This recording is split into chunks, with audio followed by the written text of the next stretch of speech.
Good. All right. And I will start the webinar here in just a few moments here. I just went on and looked, and you haven't seen, we had 66 registered. Mm-hmm. That's great. So I have that poll question, the first slide again, so to go to my slide. Okay. Because I know you're going to do the poll as a tester. So. Yep. Did you hear a question? Right. Did you hear? All right. Let's go ahead and right.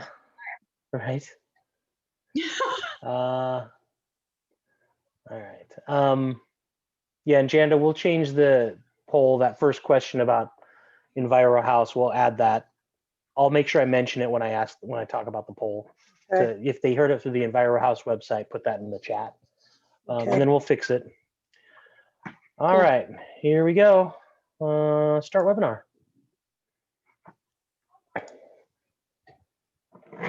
And webinar is now live. We should see some people starting to pop in. Welcome, Saturday afternoon. Welcome to the EnviroHouse virtual webinar.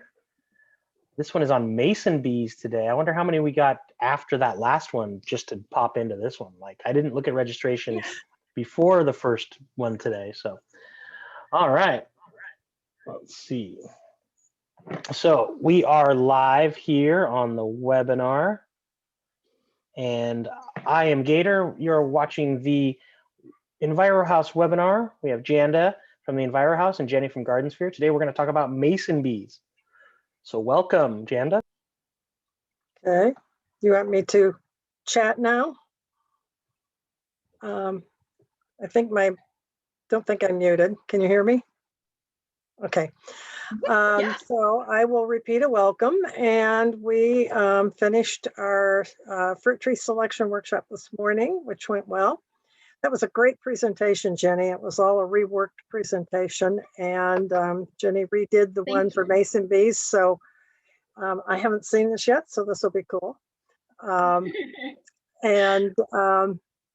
So I will introduce Jenny in a second. Although we are not promoting trees in this workshop, you do need fruit trees and berries and different kind of pollinating plants to feed the mason bees. So if you're interested in fruit trees, the workshop we did this morning will be recorded, and hopefully we can get it up soon. We do have to depend on other folks to do that for us. There's a list of fruit trees that work well in this region that you can see online at GardenSphere. There are 8 participating nurseries in the tree coupon program, and I want to mention that because you can get $30 off per tree, up to 3 trees, in a program that the city and Tacoma Power and Pierce Conservation District are sponsoring. So if you want more information on that, Gator can put the link in our chat, and you can also get that at cityofTacoma.org/tree coupon, all one word. So with that, I will get us started, and then we will be adding more information as we go on through. So Gator has some things he wants to talk about, and then I'll introduce Jenny. Do you want me to do that now? I'll go ahead and let me do what I got to do, and then we'll give it back to you. So thank you again, everybody who's joined us. Looks like we're getting all our participants coming. Hopefully more will join us. You will notice that you are muted and there is no camera if you are a participant, an attendee in this. That's just standard procedure here. If you do have questions that you want to ask, you can use either the Q&A section or the chat. And that way we will respond. And what I'll do is, while Jenny's giving her presentation, I'll slide in the questions when it becomes a little more relevant to whatever the discussion or her presentation is. One thing we would like to know is, how did you find out about us today, this webinar? And we do that with polls, and polls will pop up during this presentation to ask some fun questions about your interaction, in this case with mason bees. So this first question, I'll give you a chance, probably about a minute or so to answer. And so if you could just take a look, it is anonymous, so you don't have to worry about anyone knowing how you heard about it. But go ahead and answer. I see we already up to 20% voted. That was fast. So go ahead and vote in that or on the poll, and then we'll know kind of how we can direct our our attention to make sure we get people to get them the information they need.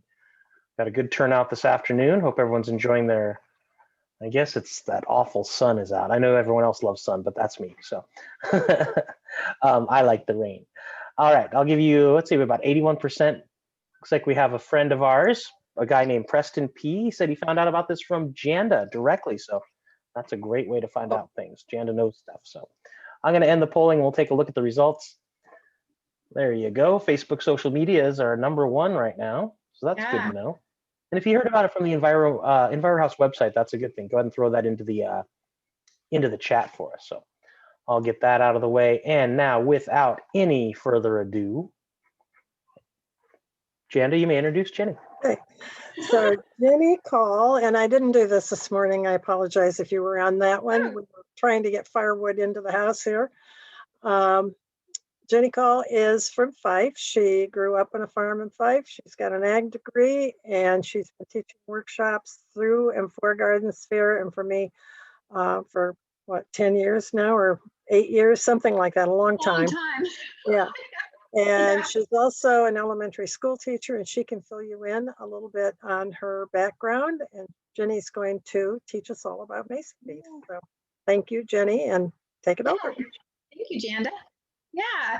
So just like Jana said, I grew up here in Fife. I'm a Pierce County girl. So I grew up when Fife was all fields and cabbage and corn and all kinds of crazy stuff. And the butcher was still there on 70th.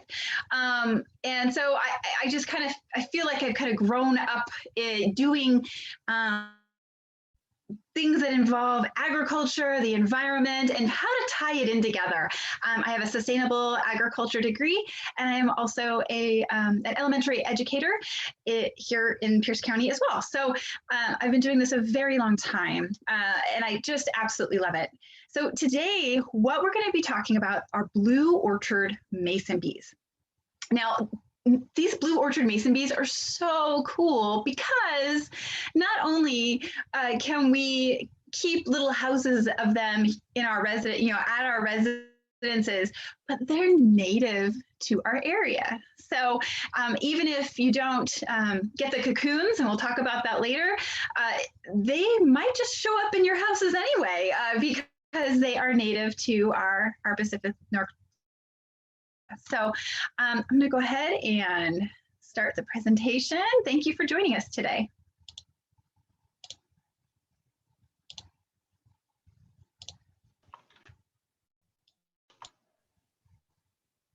All right, takes a second here. Oop, there we go. Ta-da.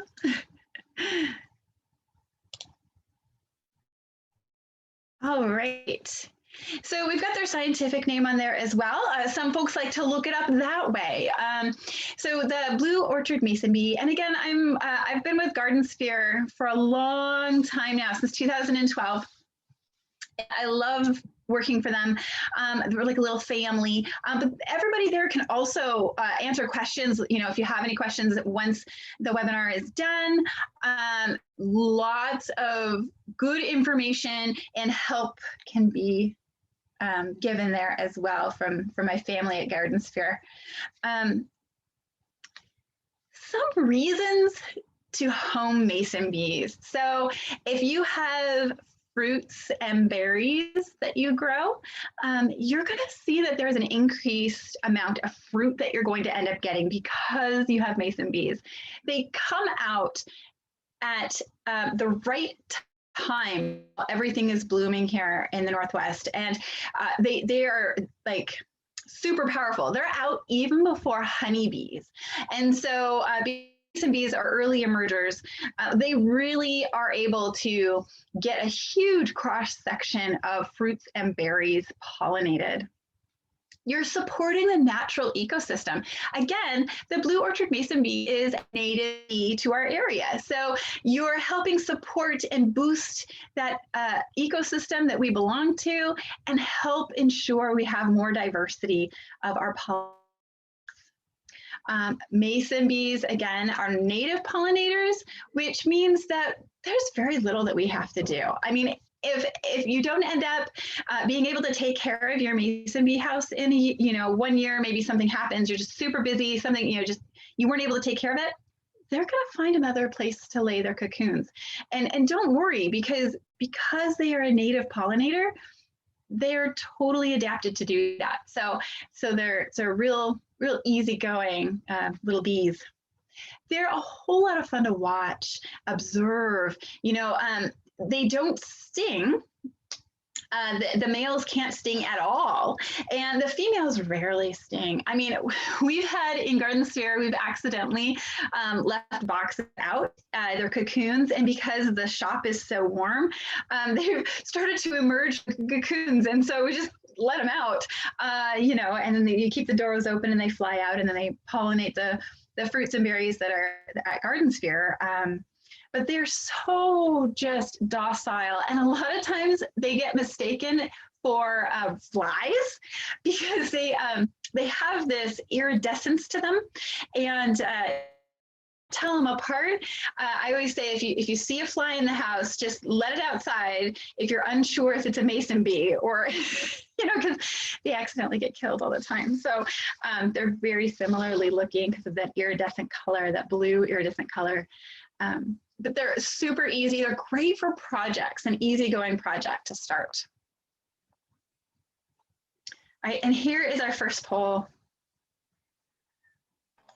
All right. I would first like to apologize. We're having some internet issues. There's a little bit of a lag. If you noticed on that, when your transition happened, it was going very slowly. So for those of you out there in the internet world, we're working on these issues. Okay, so here's our poll. What is your experience in hosting mason bees? Now, I just thought they were regular. I didn't know there was a specific bee, so this is all new to me. So that's cool. Yeah. Give you a couple more seconds to answer. There's actually many native bees that we have, like species. It's really interesting when you get how many native bees we have and the types of native bees we have. So the mason bees are the most happy. Like you can find their cocoons and hands-on with them. The rest of them, oof, they're elusive. So all right, so we're gonna stop the polling here in about 2 seconds. Answer now, and here we go. Here's our results. Okay, this is great information. Yeah, I didn't see any bees. Yeah, sometimes that happens.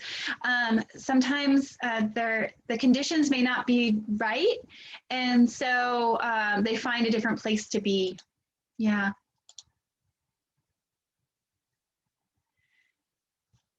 Here are all the wonderful reasons why mason bees are so fantastic. We have blueberries and raspberries and apples and strawberries. If you have pears and peaches, kiwi, all kinds of fruits that flower. There's an elderberry there, the black elderberry. There's so many reasons to have mason bees. They love things that that flower. So even if you don't have a lot of fruit, fruit trees or berries and things like that, they'll seek it out. So they'll come in and they'll pollinate your space, and then they'll go to the next yard and pollinate that space, and then they start looking for their homes. So it's all good stuff having those mason bees. All right, and here's our second question.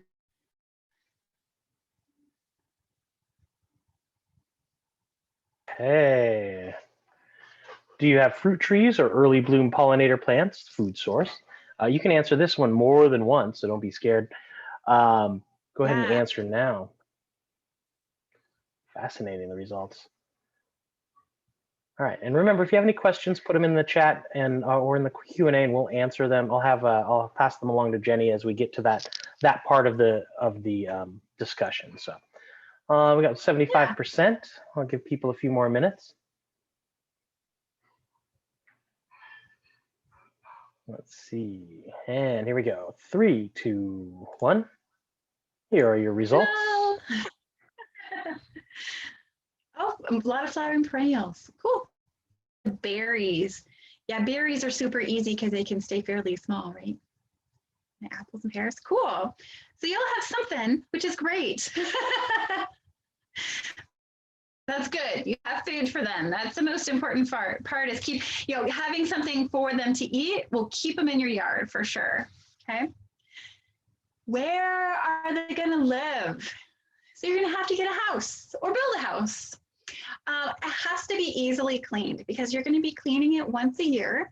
And we'll go over some of the pests that might cause harm to your mason bees, but this is why it has to be easily cleaned, because if it's a difficult house to take down and clean out and empty and all this stuff, the less likely you are to clean it. So keeping it easy to handle, a nice size where it doesn't get too heavy and easy to clean is great.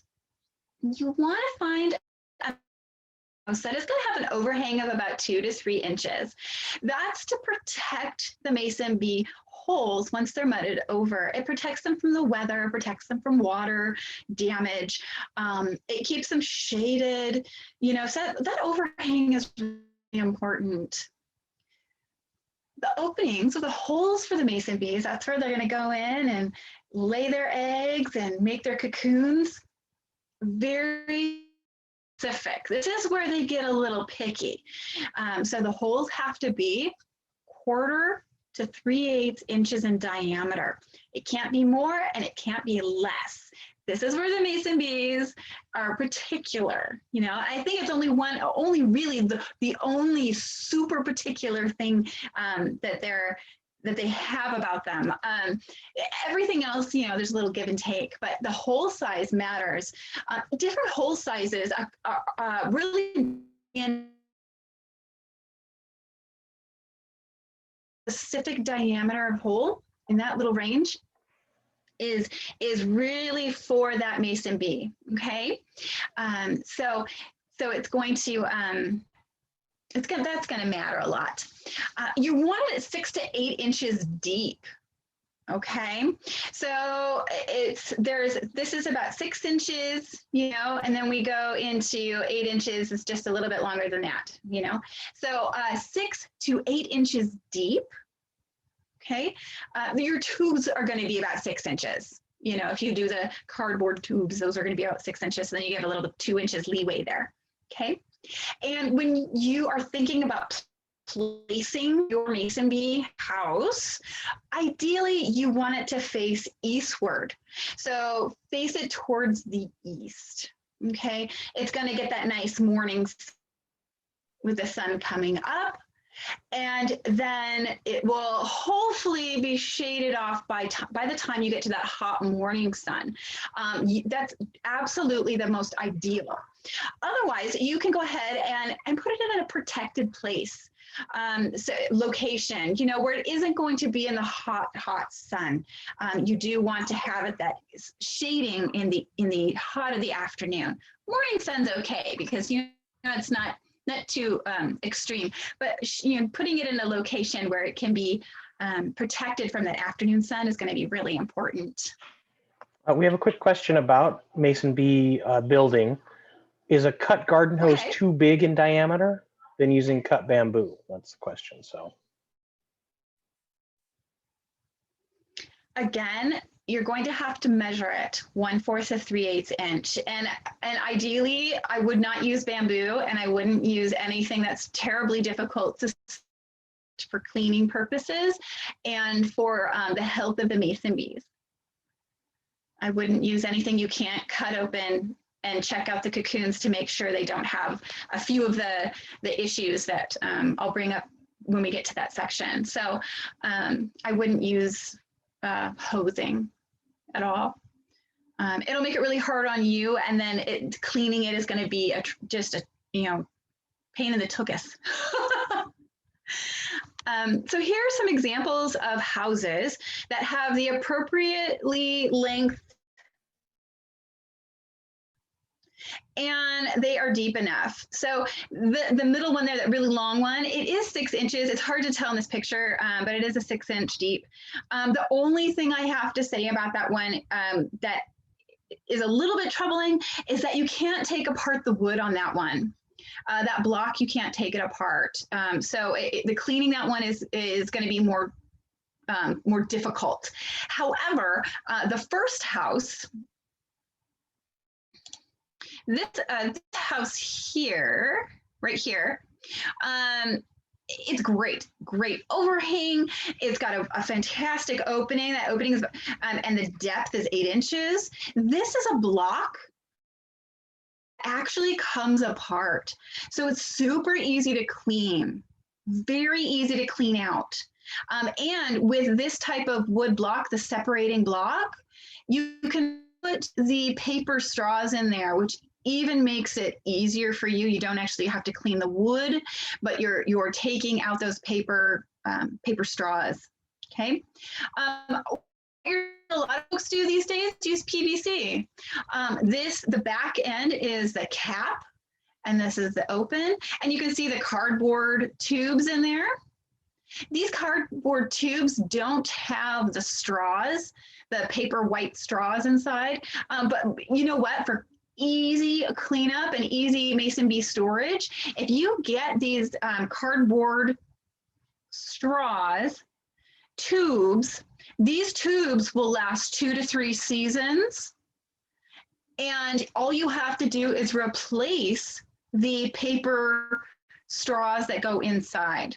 Okay, they're white paper straws, and you can buy each of them separately. So you could buy the kit that has the straws and the cardboard tubes, and then the next year you just have to buy a box of the straws, and the straws actually will last you 2 seasons, and they should, depending on how many cardboard tubes you have, of course. But it ends up being pretty cost effective.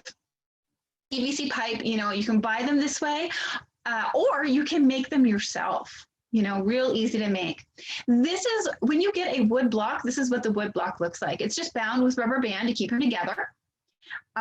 Some people use a zip tie, you know, just to keep those blocks together. The holes are the appropriate size. And again, you can put those paper straws in there for easy cleanup. This, you wouldn't leave this block out by itself, but this would go inside, just like this example, it would go inside a house itself. You can purchase larger blocks, and they also come in half the size too. And you have to remember that you do not have to fill all of the holes. Okay, you don't have to fill them all up. You could leave some without the paper straws and or without the cocoon seed in there. So you do have some choice in there. We had a question about can plastic straws be used? Plastic straws, I would recommend not using plastic. Water condensation with the temperature changes can occur. Yeah. And then you get condensation and you get moisture in there, and there's, you know, there's some issues with moisture and cocoons. They can get damaged and then they die. So good question though, good question. Some things to avoid: drilled wood. Okay, because again, cleaning that is going to be a pain in the tuchus. You know, you're going to have to actually re-drill the holes, and over time, what can happen if you're not drilling it straight in, it becomes some is in there, and so that can be very tricky. So try to avoid that if you can. Don't use any of the plastic liners. Okay, anything that's plastic, it's again going to cause sensation with a temperature change. Okay, and then that can damage the cocoons. Leaning upward, so you can see the house we have here in this picture is leaning upward. Water is just going to pour into those bamboo tubes. And then a shallow depth. This one also is really, and it's going to become troublesome. And then mounting them in full sun, that means it's getting sun, you get that southerly exposure, sun all day long until that sun goes down. That's going to be hard. It's going to be really difficult. The mason bees will avoid your home, your habitat that you've created. And then if it's unprotected, they're going to avoid your habitat, and you don't want them to do that. You want them to come and say, hey, I'm here and I'm here to pollinate and make my home and come back. If they really like the habitat you've created, they will come back every year to lay their eggs and create their offspring. Now, I do want to point out that those bamboo tubes are all different sizes. Have multiple native insects making homes in those bamboo tubes. It's very irregular. Bamboo can be used as the tubes, but again, it's going to be very tricky to clean, and you're probably have to, after one full cycle where they've laid and then you've gone through the entire season and they've left to go mate, you're going to have to replace those bamboo to reuse them because cleaning them out can be quite tricky. A lot of times they'll get cracked and damaged from that. All right, here's our next poll. Hooray! All right, so what kind of mason bee house do you have or want to buy and build? Now, you just went over a lot of these things about what makes a good one versus what makes not so good. Yeah. So maybe people have a different idea and how they would have answered it before they had that information. So like nobody's going to answer wood block this time. I mean, if you're really skilled at keeping a straight, when you're drilling, keeping it straight, then you're probably okay, but. Right. Now, it does take time too. Yeah, see, someone did ask, can I use cardboard tubes again if they're empty? So I'm guessing if they didn't get... Yeah, you can, especially if they didn't get used, you know, you can use them again. Again, those cardboard tubes, they have a shelf life, you know, if they're outside in the houses through the season and then sheltered in the winter months, they, you know, 2-3 year shelf life, as long as they don't get wet or damaged. Yeah, you can reuse those. Okay, and someone had asked about wooden blocks. Oh, go ahead, sorry.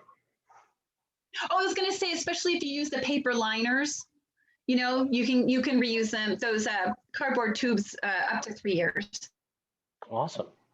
I'm going to end the polling and put up the results. Someone did ask, the wooden blocks and the bamboo are, they said, you know, last year they would not go into the wooden blocks. And oh, you know what, we'll get to this in a bit, like why they do. But I was thinking it was about cleaning it. Cleaning it seems extremely difficult, so just don't do it. So here is your results. Yeah, it's tricky.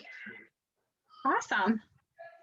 Yeah, the open house with the tubes. That is probably the easiest. And even with the PVC tube house, you're gonna use tubes inside of that PVC piping. So yeah, so a lot of tubes.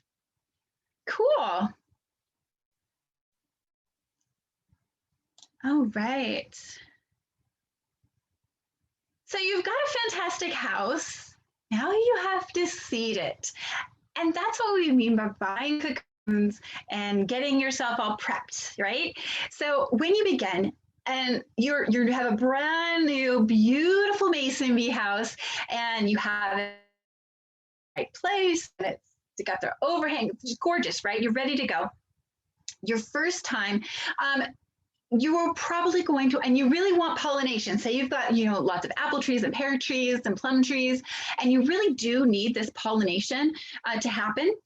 You are going to want to purchase mason bee seed. So that's the cocoons. I found a great picture of a little mason bee emerging from one of the cocoons. I thought that was such a cool picture. And that's what they look like. They kind of look like Frass. So it's kind of gross, but that's, you know, raisins, you know, the little tiny raisins that aren't crinkled up.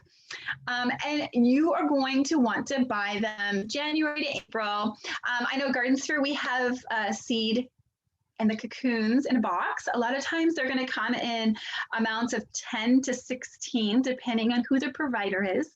And it's going to be a combination of males and females. So you can guarantee that there's going to be mating happening and eggs and cocoons happening for your home. You can also get them from local folks and maybe Janda, you can mention that at the very end. I can't remember the gentleman's name, but he has, we do have a local provider of mason bees, fantastic. And so sometimes you can get them from a local provider, or maybe you have friends or family who have mason bees and they have a lot of cocoons and they just want to share mason bees with you. So there's lots of ways to purchase and acquire the seed, we call it seed, those little mason bee cocoons. And what you're going to do in holes, you're just going to gently press one cocoon into one hole. So one cocoon per hole. And you're going to seed your home until all of your cocoons are placed. They probably won't fill your house. If you get a box of them, that's okay. You're just starting out, right? You have to wait for them to hatch. And you just need to give them a gentle press in there or into your tubes or into the holes of your house, just as long as that they're protected and they won't fall out. You know, they're just enough. And then you're going to put the box so they come in boxes if you get them from, say, GardenSphere or from another provider, and they come in a box. If you feel comfortable placing, because I know they're very delicate, and so if you don't feel comfortable taking the seed out of the boxes and then gently pressing them into the holes, all of them have a little hole on them, a little exit hole, and they're taped. So what you can do is untape it and place the box in your house, having that hole facing out. And when it gets warm enough, they'll go out on their own and then check that box. And once you notice that all of the cocoons have hatched, then you just take the box away and you let the mason bees do their thing, because now they've come from your house, and the likelihood that they go back to your house, you've made sure they've got everything they need, food and mud, so they can mud over their holes and things like that. Once the holes are full, they'll come back. You know, you've provided a great habitat for them, so they'll come back no problem. And just kind of a fun fact, the female cocoons are always bigger than the male cocoons. So if you're really interested in seeing how many males and females you have, you can open your box and kind of take a peek and see how many males and females you have in there. That's always fun.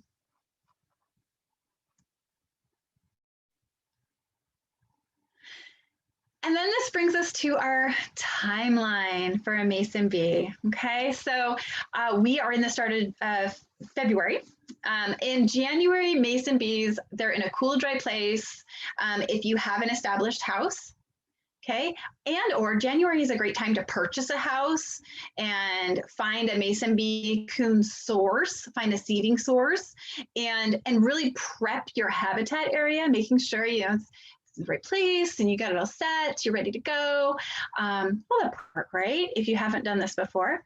And then January is also an excellent time if you have an established house or someone who has an established house to get the bees, they're staying in that nice, cool, dry place because they're not quite ready to come out, still too cold, okay? Now it comes to February. We are in February right now, yay!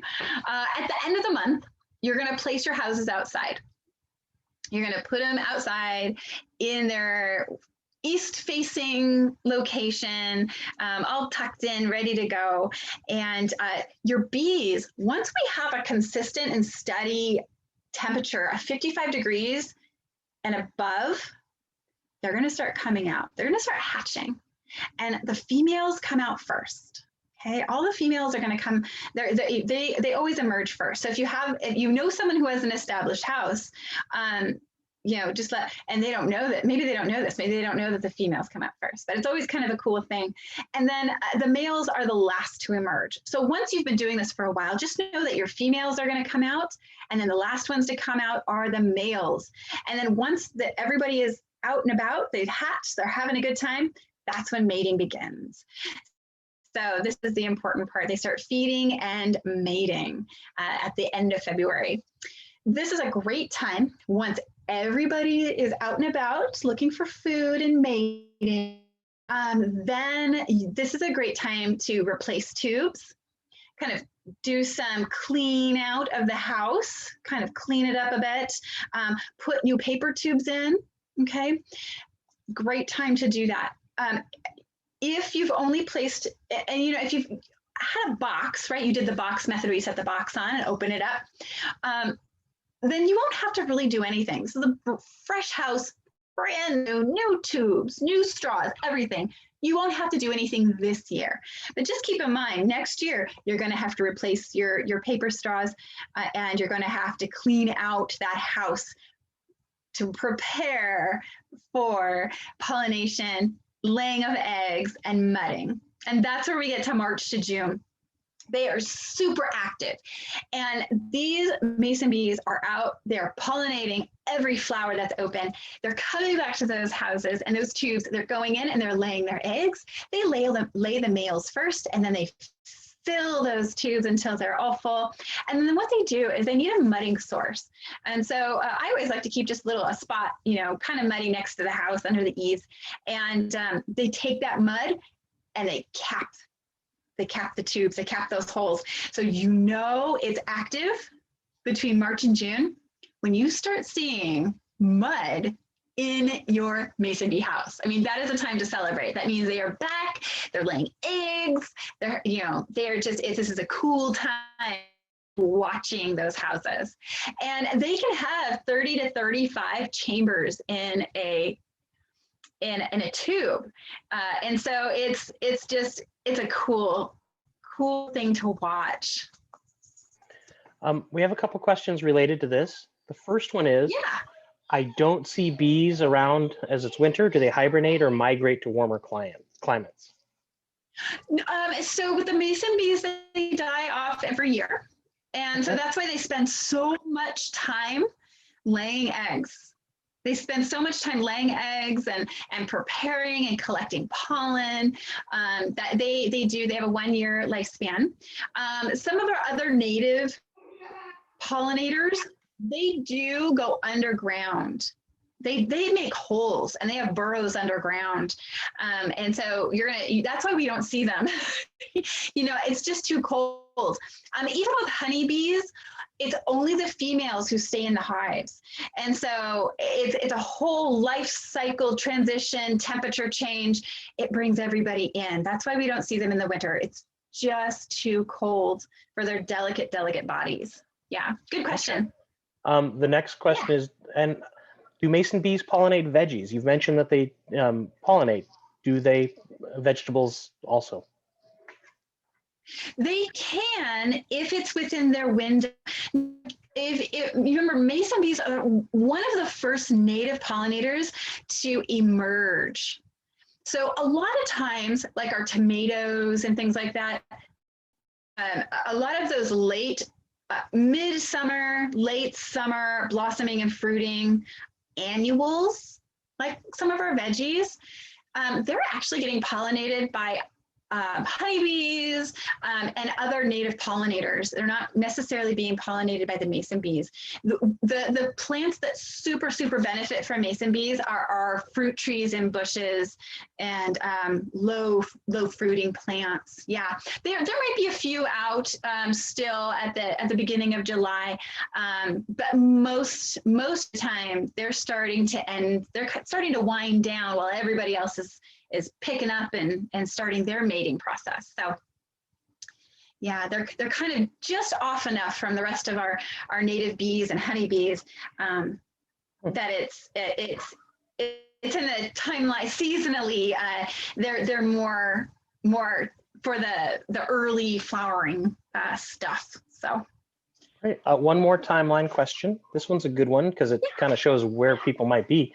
If not in the Pacific Northwest, is there a temperature range or change in January and April during purchasing to look for? So like, is this timeline for mason bees elsewhere also? This is just there are different varieties of mason bees. There's red mason bees. There's quite a few different types. This is specific to our area. very specific and specific to this section. So Skagit Valley, it's going to be altered just a little bit because they're farther north. And so it's going to be skewed a little bit. And then if you go farther south from us, the elevations change so much, it's going to be just slightly different. So it's going to be a little bit different for folks in Centralia. It's going to be a little bit different from people up in Skagit Valley. For our swath of the I-5 corridor, this is specific to just our corridor.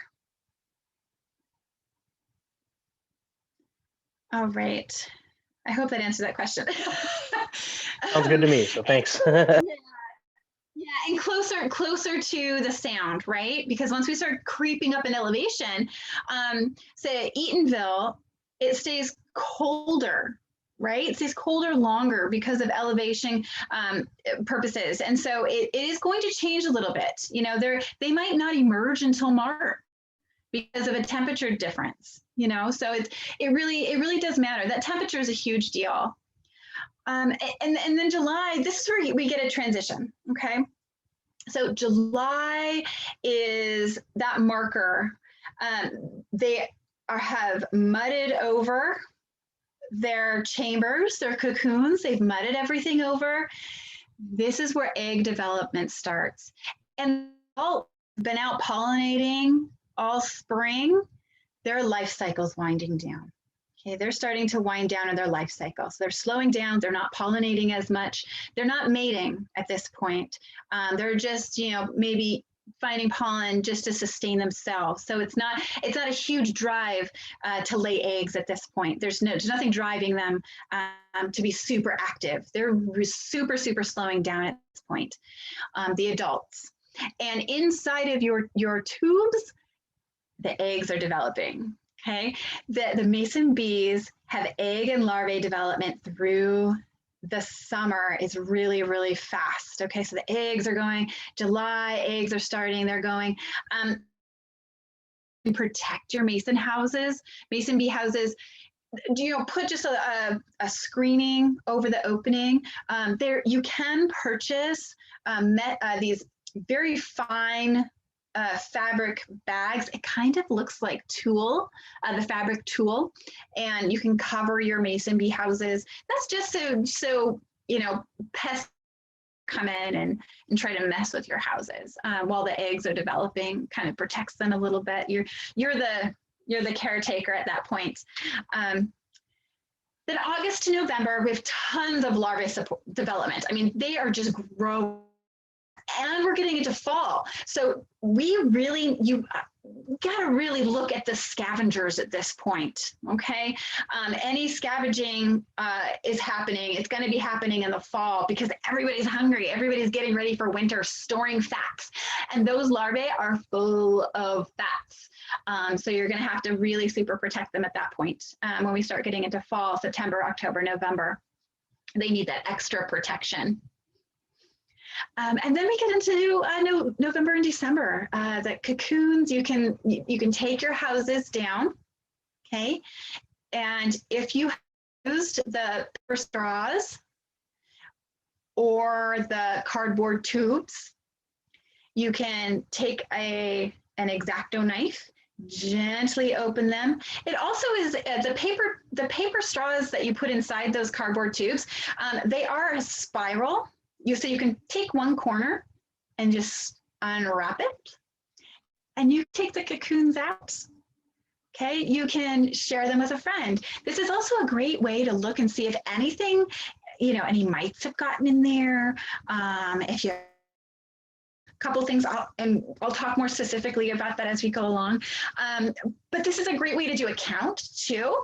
Like, you know, you say you put 16 in your brand new beautiful house, and you open it up in December and you're like, oh, I have 150, you know, I mean, that's awesome. I mean, that's like, you should feel really proud of yourself for supporting such a wonderful habitat that those mason bees have laid so many eggs and produced so much larvae, and you've got so many cocoons. I mean, that's outstanding, right? And then you can also see which cocoons are viable. You'll see which ones have died off and haven't, or have been damaged.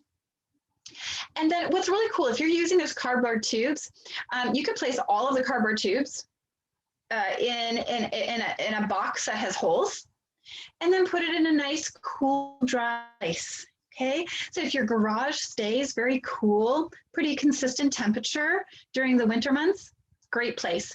You can also stick them in the refrigerator, okay, at the bottom of the refrigerator, not in the crisper because we want to avoid a moisture completely. That'll do a lot of damage. It'll cause cocoon and larval death, but okay, you can stick them in the refrigerator. What my mom and I do is we have a little refrigerator, a little, like, you know, college size refrigerator, and we stick all of ours in there over that. We just turn it, we don't make it freezing, we set it like 40 degrees. And they're nice and safe. They stay cool, they stay dry, and they're safe through the winter. And then when it's time again, we put all of our tubes back in the houses and they're ready to go for the next season. So it's a nice way to keep that going. Also, if you have harvested your cocoons, you can put the cocoons in new tubes. And then when it comes time, you're all set to put those tubes back out when it's time to start the process all over again. We have a question with the larva. What are you doing with the larva after you take them out of the paper? Do they sit in the new paper straws in the tubes? I think I missed that part too. Oh, so. Yeah. So they are in cocoons. They're going to be in those little cocoons. And I'll go back to that picture of the cocoons because it's right there. They look like little raisins. So you're just gonna, you know, if they have any frass on there or a mason bee poop, any frass on there, you just gotta clean them up a little bit and you dust them off. I like to use just a little, what do you call it, a basting brush. You know, it works really well, or a paintbrush, a small paintbrush, just to dust them off, get all the frass off, and you can use those little cocoons to then reseed your next season. So you can keep all the cocoons in a nice little box. It won't hurt them at all. You don't have to reseed yet. You could wait until until it's time to then reseed those paper straws that fit inside the cardboard tubes. Yeah. Go back.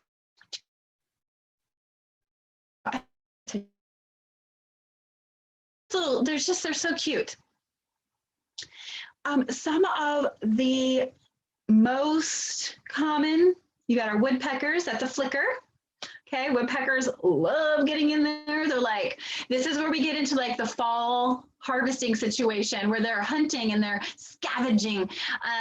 Woodpeckers love it. I mean, mason bees are easy picking for woodpeckers, especially flickers. I mean, you have flickers all over the place in our area, so they really love it.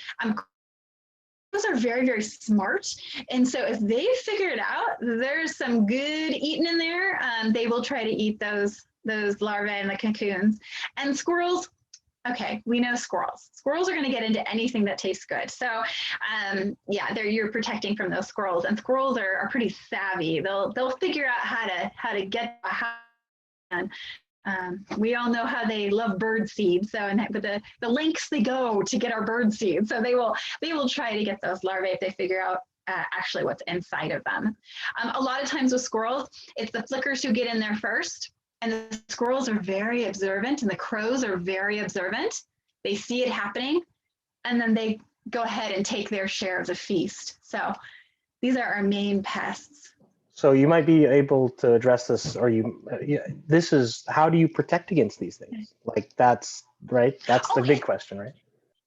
Yeah, so again, you're gonna use that screening. The bags you can purchase are made out of tulle fabric, and it drapes over the house itself.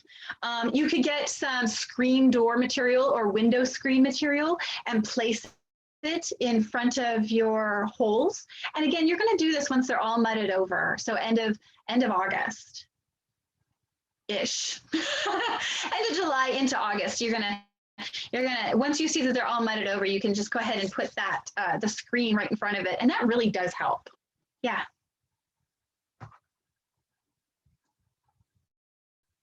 Now here is where I was talking chalk brood. and pollen mites. Now, chalk brood is fungal. And what it does is it basically mummifies that fungus, attacks the larvae, and it mummifies it. So by the end, you just have left of your larvae. And so that's how you know it's chalk brood. It gets this dark color. It's going to be very brittle.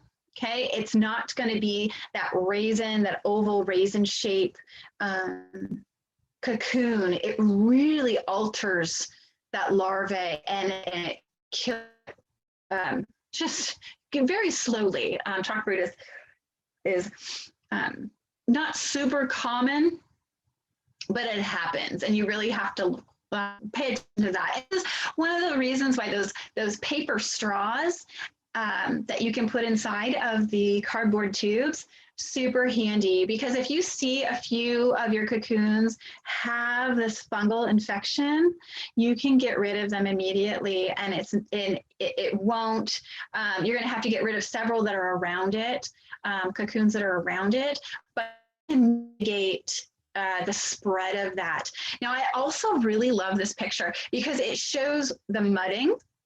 In between each cocoon, that mason bee has put mud to create a chamber, okay? So, and you have some frass there, okay? It's its own little house, okay? It's its own little house in there, all mudded in. So you really can mitigate that fungal spread. The other pretty serious issue for mason bees are pollen mites. These are called hairy-footed mites. And I just want you to be aware that the hairy-footed mite is not the same mite that affects honeybees. This mite is on flowers, right? They're a pollen mite. And so the mason bees pick it up, and they're microscopic. They're teeny tiny mites, and sometimes the mason bees don't even know they have them. And they're so tiny, and it's only when they start propagating and you can see the mites on the bees because it's like this yellow patch, and by that time they're pretty infected with the mites, and it looks like orange dust. Now you can see in this picture that cocoon and that poor mason bee is absolutely infected with pollen mites. Those have spread. Now, pollen mites in general do feed off of the larvae that are inside of those cocoons. So that larvae will die as well. Everything in that section will have to be cleaned out. And it's another really great reason to clean out your tubes and take the cocoons out, check them out, because you can see that the mite is in that section, right? Well, the next cocoon is also infected. You can barely see it, but you do have some mites congregating at the side of that cocoon, but maybe the mites have not infected the entire cocoon. Maybe they haven't propagated in the entire cocoon. So you might be able to save in that tube, you might be able to save some of those cocoons, okay? The brown stuff is the frass. Okay, that's okay. Frass is totally normal. Everybody frasses. And so, but you can tell the difference between the frass and the pollen mites. And if you do see a mason bee out and about and it has survived, it means that it had crawled through the tube and had to pass through a section that had a lot of pollen mites, and the pollen mites took a ride on them. And then of course it's out flying around with pollen mites on. And that's really how that spreads is through getting pollen from all of these different places, feeding essentially. For the pollen mite. So that's a huge one. And that's very common. So, and then, a really good reason to clean out your bee houses every year.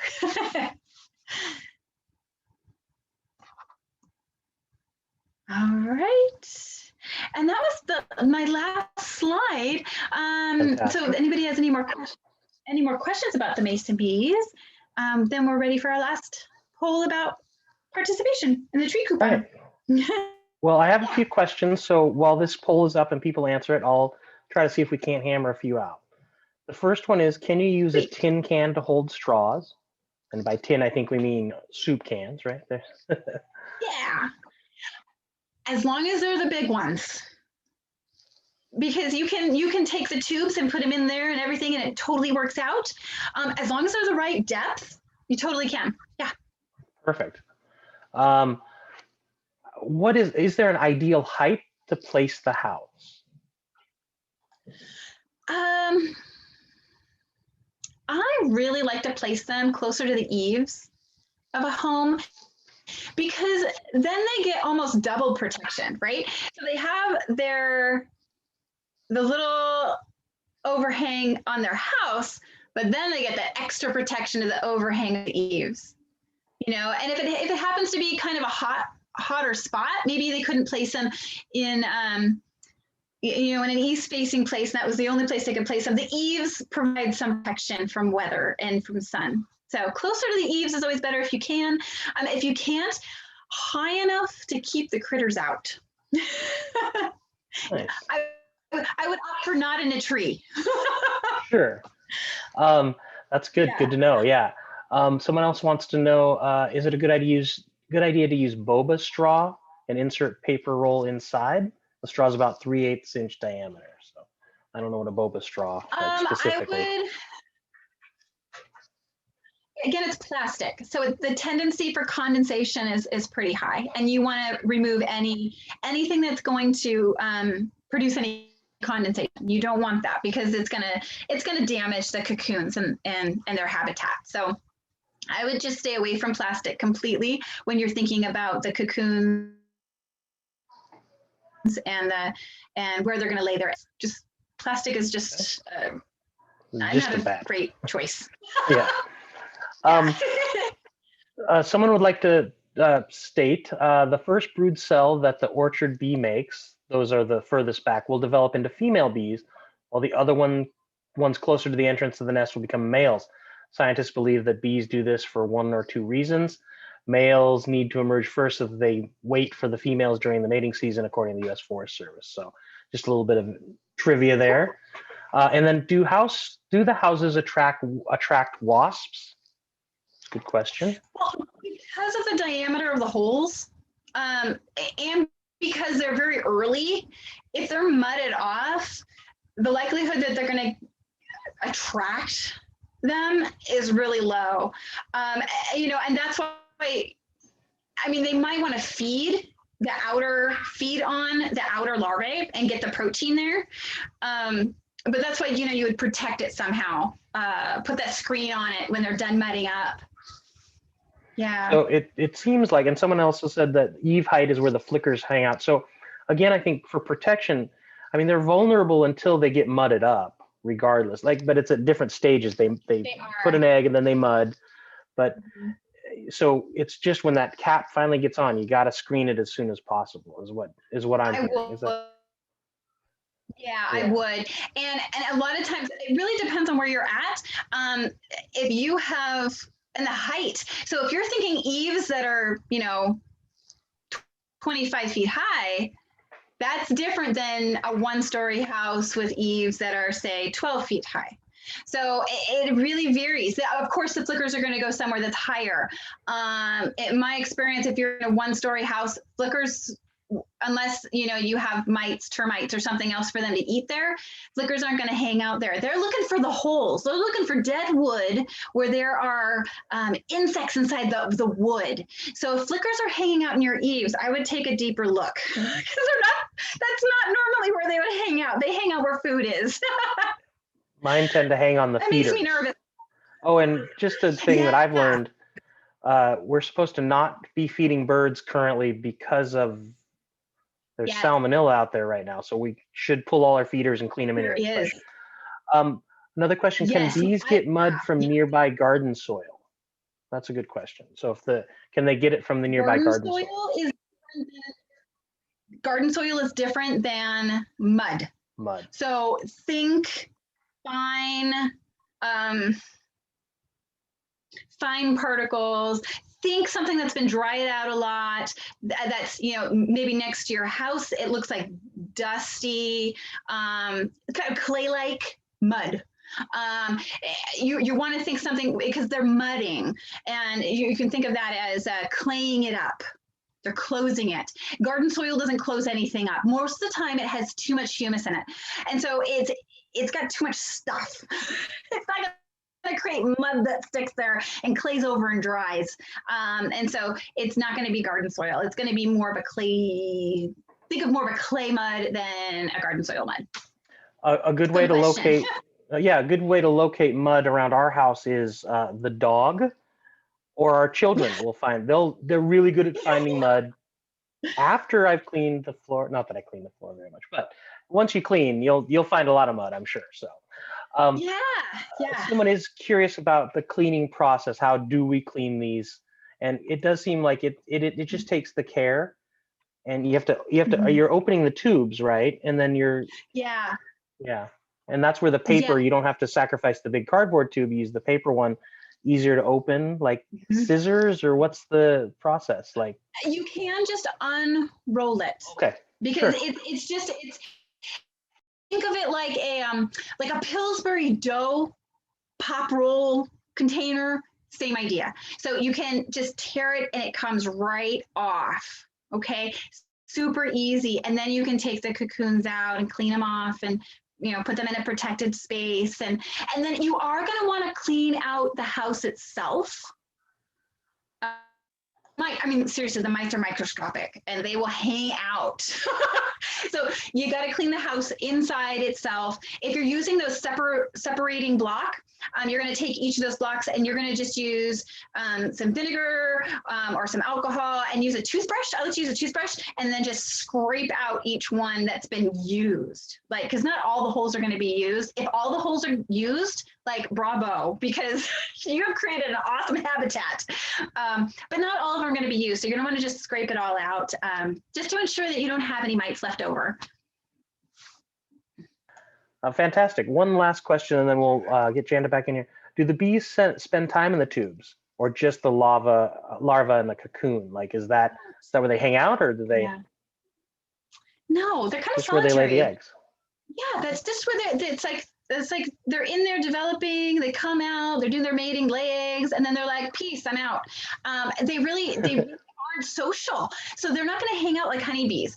And there was a question that was emailed to the EnviroHouse about having mason bees and honeybees there at the same time, and absolutely, their life cycles they overlap slightly.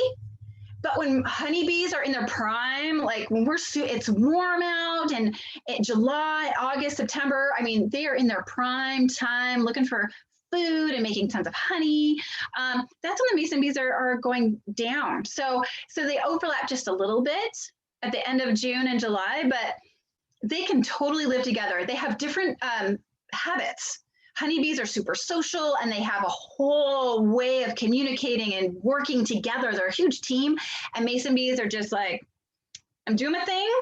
I'm going to find a boyfriend. We're going to mate. I'm going to go lay some eggs. And then I'm going to go do my thing. I need some me time. They're like, no. It's like self-care Sunday every day for them. That's right. That's right. They've laid eggs. They're exhausted. They're gonna go have a spa day on a daisy or something. Nice. Yeah. Well, good. Well, why don't we stop there, Janda? If you want to come on back in here, welcome back. First of all, thank you again, Jenny. That was fantastic. I think we answered most of the questions. If you have any more, you're welcome to email the EnviroHouse or head on down to GardenSphere and ask Jenny or any of the qualified people down there. So. Yeah.